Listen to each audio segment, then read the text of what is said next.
কালকে ছিল সোমবার আর বাড়িতে রান্না হয়েছিল খিচুড়ি। তো ওই দিক থেকে আমরা জল ঢেলে চলে এসেছিলাম সদরঘাট থেকে। দুপুর হয়ে গেছিলো আসতে, এসে আমরা খাওয়া দাওয়া করে সবাই একটু রেস্ট করছিলাম। তারপরে উঠে বিকেলবেলায় এখন বাঁধা হচ্ছে ছিপ। দেখো চাটা খেয়ে বাঁধা হচ্ছে ছিপ, মাছ ধরবে। আমাদের বাড়ির সামনে একটু গর্ত আছে, ওখানে জল জমে আছে, কিন্তু প্রচুর কই মাছ আছে, সেখানে ধরার জন্য ছিপ বাঁধছে। ছিপ বাঁধছে আর আমার একটা কথা মনে পড়ে যাচ্ছে, বাবার বাড়িতে পুকুর ছিল গ্রামে। তো আমরা অনেক মেয়েরা মাছ ধরতাম ছিপে, জানো তো।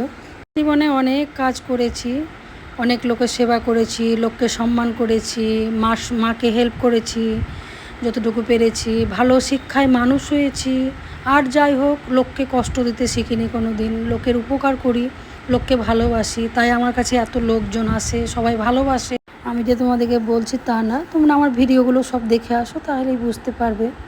তো আমাদের এটাই জীবন, কাউকে দুঃখ দিয়ে নিজে সুখী হওয়া যায় না, কাউকে আবার ছোট করে নিজে বড় হওয়া যায় না, কারো আবার অভ্যাস থাকে